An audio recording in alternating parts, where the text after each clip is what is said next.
A billionaire asked a beggar to be his fiancée, not knowing who she was. Then this happened. Rain lashed the streets of Manhattan as Alexander Royce stepped out of his Bentley. The billionaire tech mogul, known for his unshakable poise, paused, eyes caught by a figure huddled beneath a broken awning. She looked no older than 30. Her coat was threadbare, boots soaked, but there was something about her posture dignified, almost regal. He offered her $100 bill. "I don't need your money," she said, meeting his gaze with striking emerald eyes. "But I could use something different." He laughed, intrigued. "What's that?" "An escape. One night. Somewhere warm. Somewhere human." He surprised himself. "Then come with me." They ended up at a gala that night, his gala. He wrapped her in a tailored coat, walked her through crystal halls and chandeliers.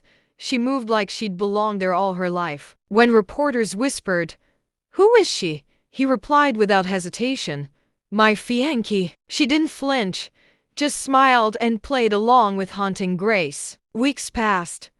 She vanished. No name, no trace.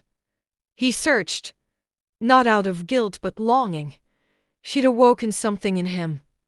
Hunger for something real. Then came the letter, slipped into his mailbox. No return address, no signature.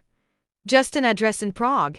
And one line: "If you still mean it, come." He went. He found her not in a slum but in a centuries-old estate. Art, music, staff who bowed when she passed. "Welcome, Mr. Royce," said a butler. "Her Grace will see you now." Her Grace. She waited in a sunlit garden, dressed in white, radiant as a legend. "I wasn't running," she said before he could speak. "I was watching." "Watching?" "To see if your love could follow beyond fiction.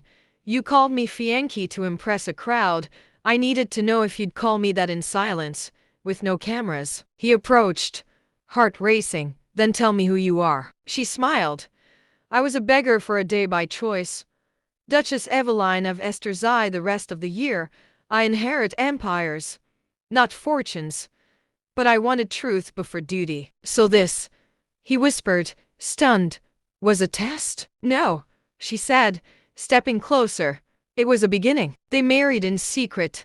No tabloids, no diamonds, just 2 rings, and a vow whispered in a chapel older than time. Years later, when their daughter asked how they met, Alexander only smiled and said, "I mistook a queen for a beggar, and she crowned me with love." And no one ever saw a billionaire the same way again.